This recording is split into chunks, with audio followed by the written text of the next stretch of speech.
Жұғысты болсын, қадірменді ағайын, осы той жұғысты болсын дейміз. Керемет осындай тойлар көбейет болса, ынтымақ берекеміз жарасып, иман тек ұрпақтарда көп болады. Мынау енді әзіл әңгіме күлмекке жақсы, бұранма жол жүрмекке жақсы деп отырады. Мына бүгін тойда да езу тартып жымиып күліп отырайын, күліп жүрудің, жымиып жүрудің өзі де сүннет екен ғой, ұстаздарымыз айтқандай. Міне бүгін той жұғысты болсын деп отырмыз, сол жұғысты болсын дегеннен шығады ғой қадірменді ағайын. Бір ағамыздың өзінің өмірде қалыптасқан әдемі әдеті мен қызықты қылықтары бар екен. Сол әдетінің бірі әр сөздің арасында деп тұрады екен да. Деп үйреніп қойған екен, жоқ дей бергеннен шығар сол әдет болып қойған дейді. Осы қаралмаған врач жоқ, қаралмаған доктор жоқ дейді, айтып содан тамақтан да қайып кетеді екен үйде. Өйткені жеңгем сұрайды, тамақ ішесің ба десе, ішем десе жинап тастайды екен. Содан не керек, Астанада бір врач деп естіп, соған барып айтып жатыр дейді. Астанаға мен әр сөзім деп қалай жасақ болады деп. Сөйтсе врач таң қалып ондайды көрмеген ғой, жағасын ұстап қатты кетіп қалып қазір медсестра кешірім қарап бер. Сөйтсе ол кісінің деген әдеті бар екен. Содан не керек, медсестра келіп сызылып келіп ағамызға келіп айтады дейді, сәлеметсіз бе? Міне сізге таблет осыны ішесіз бір айдан келесіз бе? Содан не керек, ағамыз бір ай емделіп уколын салдырып жатып, бір айдан кейін қайтадан жаңағы врачқа келіп, сөйтсе врач сұрап жатыр дейді ағамыздан. Не болды аға, қалай нормально болды ма деп. Сөйтсе ағамыз айтады дейді, өз қайдағына барады.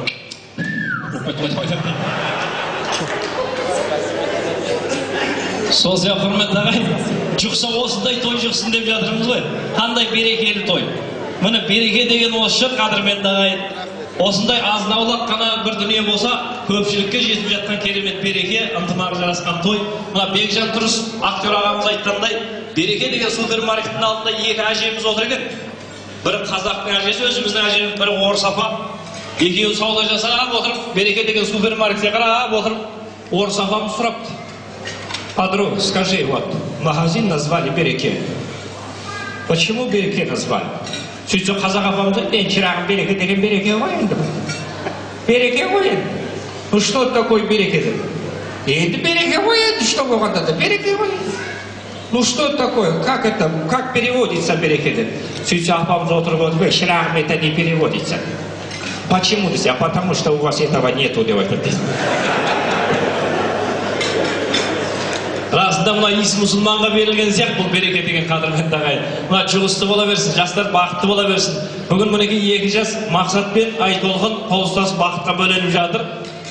Осы құда-құдағиларымызға да бір қошемет көрсетіп қояйық қадірменді ағайын. Алла разы болсын, Алла разы болсын. Осындай қыз тәрбиелеп, осы әулетке тапсырып жатқан, өйткені ұстаздарымыз айтып, ұлы бар болса, дүниеге келсе, ұрпағым дүниемді жалғайтын мирасқорым, ізбасарым деп қуанар. Ал енді қызы дүниеге келген адам Алланың разылығы үшін қуанады. Өйткені оны тәрбиелеп, тәрімдеп, мәпелеп, еркелетіп, өсіріп, түбінде біледі бір үйдің түтінін түтетуге жіберетінін деп. Бүгін мінекей осындай қызды тәрбиелеп беріп жатқан құда-құдағиларымызға үлкен рахмет. Мына бір жігіт келіп әкесіне айтқан екен ғой, папа, мен үйленемін деп. Үйленсең үйлен балам, жасыңда 40-қа келді ғой деп. Содан не керек, келін бала қай жақтан десе, келін бала сонау Атыраудан деп айтады дейді. Атырау несі, мына тиіп тұрған Түлкібаста, Беловодтан неге алмайсың, күнде барып араласып тұратын еді ғой деп. Жоқ, махаббат деген дүние бар деп. Ал жарайды, ұнатқан екенсің. Онда сөйлесейік, Атыраудан құдалармен неше адам келеді екен? Қандай ресторан жалдаймыз деп. Телефон шалып, Атыраудан құдасымен сөйлесіп, құдеке, сіздерде қыз бар, бізде ұл бар. 2 жас бір-бірін ұнатқан екен. Енді той жасасақ деп жатырмыз. Сол тойға неше адам келесіздер десе, Атыраудан құдасы айтады дейді. Құда-құдайлар, біз енді қыздан ештеңе аяп тұрған жоқпыз. Көп адам бара алмаймыз. Өзіміз деген туысқандар ғана барамыз. Сол енді неше адам келесіздер, сол жағын бірейік демен. Енді айтып тұрмын ғой, көп адам бара алмаймыз. Барсақ бір 100 адам барамыз. Одан көп бара алмаймыз. Анан естіген баланы екенсіз, үйіне келіп баласын ұрсып жүреді, қандай ресторан жалдаймыз.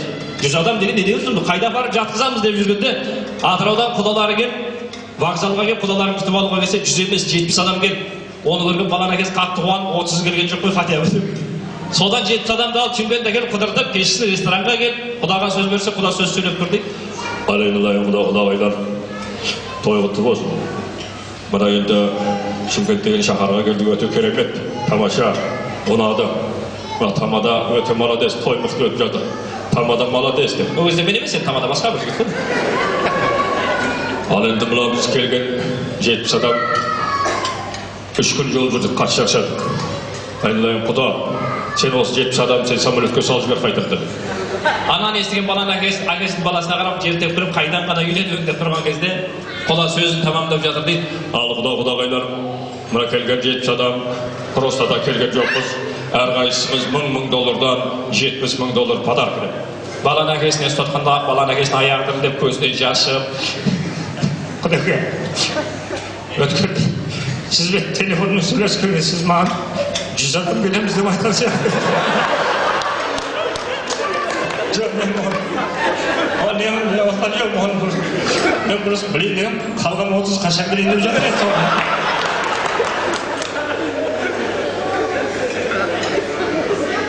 сол себеп қай елмен қай жермен де құда болсаңыздар да әзілдеріңіз жарасқан 1000 жылдық, 1000 емес, енді 2030 жылдық елбасы айттық, 2030 жылдық. 2030 жылдық құда болыңыздар, құдағиларыңыз сырластай, құдаларыңыз құрдастай дегендей құдалар болса сіздерге үлкен рахмет. Мына бір ұзату тойда қызын ұзатып жатып, қыздың әкесі қимастан жылап, шығарып сап жатып жылап, ұзатып жатып жылап, ұзатқаннан кейін тағы біраз жылап жүріп шаршап, үйдің бір бұрышына барып жантайып жатып ұйықтап қалды. Сөйтсе жеңгеміз келіп үстіне көрпе жауып жатып айтады ғой, байғұс ай неге жылайды деймін, сөйтсем ұйқысы келген екен ғой деп. Енді әкелер білдіртпейді ғой, ер адамдар бәрі жүрек іште ғой. Аналарымыз енді үлкен рахмет, Алла разы болсын. Жол мұраты жету дейді, қыз мұраты кету дейді. Пайғамбарымыз саллаллаху алейхи вассаламда сөзі бар екен, ұстаздарымыз айтқандай, қыз бой жеткен болса, оның тегін тауып жатқан болса, иманды текті жер болатын болса, оны ұзатыңдар деген. 10 қызы бар отбасы алғашқы қызын ұзатып жатқанда анасы жылапты ғой. Ойбай деп сыңсып айтып жылап, ойбай деп тұрса, күйеу айтады дейді, ойбайлама, бұндай ойбайдың әлі 9 отыр үйде деп айтады. Сол сияқты бұл әр менің мақсаты бар. Ал енді 2 жас бақытты болсын, ыдыс-аяқ сылдырламасын. Тек қана бақыт тілейміз. Мына қошемет көрсетіп қойсаңыздар болады жастарға. Рахмет, мәртебелері биік болсын. Құрметті ағайын, енді бар екеніміз білдірді. Мына жақта мақсатқа бақыт дейтіндер, мақсат қараш, қазір саған бақыт дейтіндер қол көтеріп қойыңыздаршы. Шын бақыт дейтіндер. Үндемей отырмыз бағанадан бері қол көтеріп қойыңыздаршы, оң қолдарыңызды көтеріп қойыңыздар. Кім бақыт дейді, оң қолын көтерсінші. Көре алмайтындар, қатысы жоқ, көтермей қойыңыздар. Көре алмайтындар. Ал енді айтолқынға бақыт дейтіндер, сол қолдарыңызды көтеріңіздерші. Жастар қараңыздар, мына кісілер сіздерге бақыт дейді. Көтермейтіндер көре алмайтындар. Ал енді қазір осы кісілер шынымен бақыт дейтіндер, шын жүректен 1, 2, 3 деген кезде аспаңыздар, біріз тілеп алыңыздар, жақсылап тілеп алыңыздар, өздеріңізге де тілеңіздер, тура осындай той жұғысты болсын деп, ал дайын болсақ 1, 2, 3, аумин. Аумин тілеп алыңыздар. Жамағат болып тілеп алайын деп отырғанымыз ба? Біреуі қамлы болса, бәрі қамлы болады дейді ғой. Жамағат месесін ешкім адамайды. Енді расында бақытты болсын. Мына шын бақыт дейтін кісілер бұлаяқ білсек болады екен.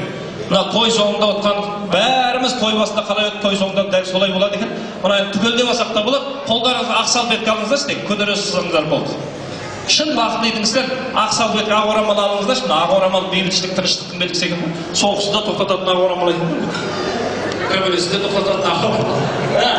Бақыт дейтін кісілер осы ақ орамал алыңыздаршы, енді ұрлап қойыңыздаршы. Музыканттар рахмет, 2 жас бақыт болсын, той құтты болсын деп қарай. Бері қарай, маған қарай кішкене. Кәдімгідей салқындап қалды соңына. Кондер үлгермей жатыр біраз. Қара адамдар ыстықты қаттыртады дейді ғой. Түндік өзі ыстық болады біздерге. Рахмет сіздерге мына. Бақыт тілеп бар екендеріңіз көрсетіп жатқан өздеріңізге рахмет. Одан кейін мына салфеткеге де рахмет айтарым. Барлық жерде көмектеседі осы салфетка. Универсальный бол. Бір апам айтады. Мына салфетка деген жақсы болды, универсальный. Осы салфеткеге елбер майлық демалысқа шықты деп. Қол сүрте саласын, дастархан сүрте саласын тек. Келіндерді қинамайтын болды, осы салфетка жақсы, универсальный. Май боқпаса мәсін сүрте саласын, сұтырап шығарды деді. Терезеден жел үлесі осымен бітей саласын айтыр осы салфетка. Ең керекті дүние болды осы универсальный. Бәріне жарайды. Ең пайдасы бұның Құран оққанда келіндер төбесіне қоя салатын болды осы.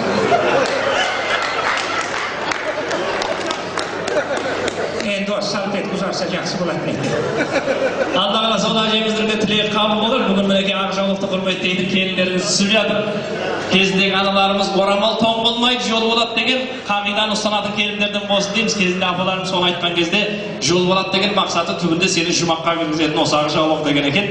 Сондықтан да қадірменді ағайын, осы келіннің аяғынан қойшының таяғына дейін келген келіндеріңіз құтты болсын, берекелі болсын. Мынау енді қызын ұзатып жатқан кезде құдағи тапсырып құдағиына, құдағи сізге тапсырам, аманат сізге тапсырам, келін демеңіз, қыз деңіз, құдағи сізге тапсырам деп жатса 95-ке келген ұлдың анасы құдағи қолын үрлеп тұрып айтқан екен. Айналайын құдағи, қызыңды маған тапсырғанша, мені қызыңа тапсырсам жайды. Сол сияқты қадірменді ағайын, осы әулетке келген келіндеріңіз мен бақытты болам деп емес, Алладан тілеп, осы әулет бақытты болса екен деп тілеп келген келіндерден болсын дейміз қадірменді ағайын. Құтты болсын той.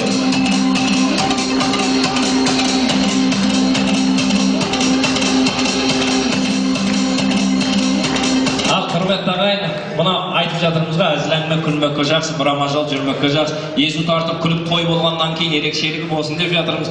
Жүрек жұбанып, бір-бірімізге жымиып қарап, тойымызда береке ынтымақ болсын. Ал енді бүгінгі тойдың нағызғы мақсаты осы, маңыздысы шарықтау шегі десек те болады. Осы тойдың болу себебі де осы сәт үшін шығар.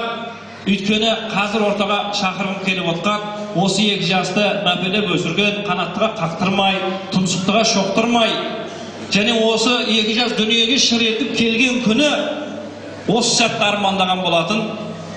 Ұлым ер жетсе, есейсе, осыны үйлендірсем, үй қылсам, бір төбе қылсам, бір шаңырақ қылып, тойын жасап, ағайынның басын қоссам, сол тойда тұрып, ақ батамды берсем, ел әумин десе, Алла тілегімді қабыл етсе деген ата-ананың арманы, қызым бой жетсе, оны ұзатсам, сол тойында бір батамды берсем, бақытты сәтін көрсем деген ата-ананың арманы, сол тілегі бүгін қабыл болған, және осы сәт, дәл осы той, осы сәт ішінде болып жатыр деп білеміз қадірменді ағайын. Енді сіздердің ерекше құрмет қошеметтеріңізбен, ыстық лебіздеріңізбен қазір ортаға мен бір жерлерде бел құда-құдағилар деп жатады, бір жерде бауыздай құда-құдағи деп жатады. Ал енді мен ортаға арнайы осы екі жастың ата-аналары деп шақырсам деп отырмын. Ортаға алыстан ақтерлетіп келіп жатқан Айтолындай келіндеріңіздің ата-аналары Нұрым құдамен және де Гүлмира құдағи. Ортаға келсеңіздер, құрмет қошеметпен әрине. Қазір енді сөзді әуелі қызы бар, назы бар дейді, міне алыстан ақтерлетіп келіп жатқан, осындай қызды тәрбиелеп, өздеріңізге табыстап жатқан, аманатты табыстайтын құда-құдағиларымызға алғысымыз шексіз, Алла разы болсын дейміз. Аллаға сөз кезегін өздеріңізден бастайық, қанекей, той құтты болсын. Ассалаумағалейкум, жамағатшылар, жиналған қауым, құда-құдағилар. Міне екі жас бала шағамыз, біреуміз қыз тәрбиелеп, біреуміз ұл тәрбиелеп отырмыз. Сол екі жас баламыз бақытты болсын, аңсаған арманына жетсін Алла. Мына жерде үлкен ұстаз, қария ағаларымыз, аталарымыз жақсы-жақсы уағыз айтып, тілек айтып жатыр, Алла қабыл етсін. Енді екі жас балаларыма тілейтін тек қана ақ жол, алып атқан білімдерін арғалай жалғастырып, осы Қазақстанның үлкен азаматшы мен азаматшы болуына тілектеспін. Не айтамын сендерге? Осы үлкен жеңгелеріміз, ағаларымыздың жолдарын берсін. Тек қана ақ жол істеді. Ал енді құрметті ағайын, баршамыз білеміз, таныстырғанымыз артық болар. Осы дастархан кең жайып, ағайынның басын қосып, осы дүбірлі той жасайын, туыстық қатынасты нығайтайын, Алланың мейір махаббатына бөленейік деп, осындай үлкен ықыласпен, ниетпен жасалып жатқан дүбірлі той иелері десек болады. Және ұстазымыз, ағамыз, той иесі Әбдіғапар ағамызға сөз кезегін құрайық екен. Alhamdulillah, wassalatu wassalamu ala rasulillah. Ағайындар, баршаңызға рахмет. Мына біздің шақырғанымызға келгендеріңізге, мына біздің балдарымыздан Аллах субхана ва тағала бақытын берсін. Қайсы бір адам арман қылмайды. Бірінші адам үйленсем, үйленгеннен кейін ұл көрсе де, қыз көрсе де бақытты болып, осыларды ер жетсем, бой жетсе, оларды бір үйлендірсем, оларды бір жақсы жерге шығарсам деген әрбір адамда арман болады. İnşallah Allah subhanahu wa ta'ala bu ballarımızga iki dünyanın жақсылығını versin. Allah subhanahu wa ta'ala ömür jastabımıza bir-birine bolgan mahabbatly kılsın. Peygamberimiz Muhammed sallallahu aleyhi ve sellem aytganynday yer kişinin moynundagy ulkan qarız ata-ananın qarızı. Ayol kişinin moynundagy ulkan qarız kuyovunun razılığı degen. Demek yer kişi ata-ananı hurmat qılatan bolsa, yerden ata-anasın hurmat qılıp atkanın körgen ayol da hurmat kılar eken de, olu da ulkan bereke bolady. Bereke kaçan göterilir. Bereke uyda uruş janjal kömekse göterilir. Yer bala özünün bakkan, kakkan, mebelegen, ösürgen ata-anasın kadirlemese, eğer onun basında taşısı bolsa da, ol katan ata-ananı hurmat kılmaydı. Sebebi ata-ananı kaçan hurmat kılar? Ata-ananı yer kişi hurmat kılıp, atacan, anacan derdir, kısmetin kılıp duradımızsa, ol ayel, azgana bir sanası boladımızsa, ol ata-ananı hurmat kılar. Aynısı hazırki vaxtda, sonda bir 21. asır, sonda bir damıgan vaxtda ömür sürüp atırmız deymiz. Bırak köpçülük ata-ananın jılagandığına kuva bolup atırmız. Seni bağıb edime, seni osunçalıkta 9 ay köterip edime, seni analık ak sütünden bağıb edime, ak süt bergen sütüme razı emesmin dep öz balasın kargıgan ata-analарды esitip atırmız. Demek ata-ananın razılığı en birinci orunda turadi. Eğer ata-ananı yer kişi hurmat kıladımsa, ona ayeli hurmat kıladıma, özünün ata-anasın hurmat kılıp atkan ayelin körgen yer ayelde hurmat kıladı o. Allah subhanahu wa ta'ala ekevinin ömrünü uzak deninde sağlıksın. Erte sender de ata-ana bolasınlar. Kança ata-ana balasına toy kılganını göremez. Bırak balanın ata-anaga kılgan toyun görmeyimiz biz. Жалғыз ата-анасына Құдай тамақ беріп атқан баланы көреміз. Құдай тамақ беріп тұрған баланы көреміз. Бәлкім ата-ананың да қадірін жетіп, ертең өсіріп атқан балаға да ата-ананың құрмет қылу, тәрбиесіне беруді Allah сендерге нәсіп етсін. Allah subhanahu wa ta'ala баршамыздан разы болсын. Қазақта bir мақал бар, қатын алма, қайын ал, жақсы көрген жекжаттан атын алма, тайын ал дейді.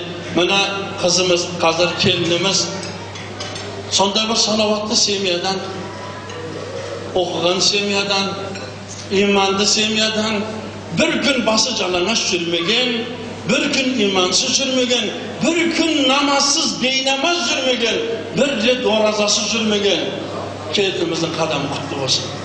Osындай kelinde terbiyelegen bana Құдай Allah sizlerden razı olsun. Allah başınızdan razı olsun. Assalamu alaikum. Amin aytkanlarınız gelsin. Allah tilekleriniz kabul etsin. Allah осы үйден бақ пен берекені арасында бірге берсін. Осы той баршамызға жұғысты болсын. Allah қаласа осы дүбірлі той жалғасып, ағайын туған туысқандар тағы да осылай жиналып отырсын, ақ батасын беріп отырсын, сол жерде қайттан біздер асаба болып жүре берейік. Сол күндерге жеткізсін. Ал енді құрметті ағайын, құдалар, қазақта бір керемет сөз бар, құда болдың ба, құйрық бауыр асастың ба, қыдыр қабырға санасып, төс түйістірдің ба деген салтымызды жалғап осы жерде үйде құдалықтың рәсімін жасаған шығарсыздар. Бірақ ел алдында төс қағысып, құданың құдаға деген бір-біріне деген ыстық лебіздері, ең махаббатты, осы туыстық қарым-қатынасты нығайтатын құдалықтың рәсімін жасасақ дейміз. Құдамыз төрге қарай келіңізші ортаға. Ал енді мына жерге келіңізші ортаға. Мынау енді сіздерге жай ғана төс қағыстыра сал десек болмайын деп тұр. Өйткені мен естімем, кезінде аталарымыз төс қағысқанда құда болғанда бір құда қырдың басынан шығып екінші құдасын іздейді екен. Құдасы көргенде, о, құда дейді екен де мыңмен жүгіреді дейді саяқтар. Екінші құдасы көрген кезде, құда дейді екен, дауыстар әртүрлі болған ғой білмеймін. Ол да мыңмен жүгіреді екен, екеуі сайда гүрс өткізіп төс қағысады екен. Шаң бір құда қалғанда үшінші ауылдағылар олар. Аналар құда болды дейді екен де, шақыру билетсіз тойға келе береді екен. Жаңа қазақский сварка деп жатады төс қағысып. Мына енді қазір осы жерде қос құда ортада жүгіріп келіп төс қағыссаңыздар, ортадан шаңқыр құда қалу керек, искра шығу керек, сол кезде көбеде 1000 жылға сыбар кіленеді дейді. Сондықтан қазір бала шағалар ұстап отырыңыздар, апасының төс қағысы болады. Құда 2-3 жақ артқа қая, разгонға уберіп болайық енді. Ағамызға біліп тұрмыз, ағамыз 2 қадаммен. Қатты разгонмен келсең, соткын-моткын бәрін қалтаға сабаң. Істемей қап, экран кетіп қап. Ал ортаны кеңірек ашыңыздар, құшақты ашыңыздар енді. Құдалар бір-бірін көргенде қуанып, мына құданың құрдасындай деген, құрдастарын көргенде о-о-о деп жүгіріп келіп, құшақтасып төс қағыса деген, сондықтан да құшақтасып жүгіріп келеміз. Кім жүгіреді енді қуанып келе жатыр. Осы 2 жас бақытты болсын, құдалығымыз 1000 жылдық болсын, құданың құрдасы деп. Кім жүгірмейді, значит желание жоқ. Бекер құда болды. Ал енді құдалар 1000 жылдық болсын деп құшақ ашамыз. Құрметті ағайын, бала шаға ұстап отырыңыздар, құдалардың төсінде қалып кеткенсіз көйлек. Мына енді ағамыз бен әкеміз құда болсын ба, әкелеріміз? Сіздерде желание жоқ сияқты. Құда болсын ба? Естілмейді, құда болсын ба? Ай бәрекелді, дәл осындай қошеметпен музыканы жатырмын, мен құдалар құшақты аштық. 1, 2, 3 қане орын.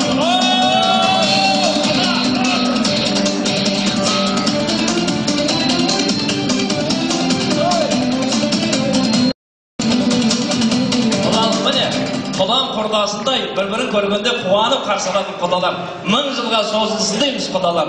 Ал енді ортаға келіңіздер бәріңіз бір естелікке, суретке жақсылап түсіп алыңыздар.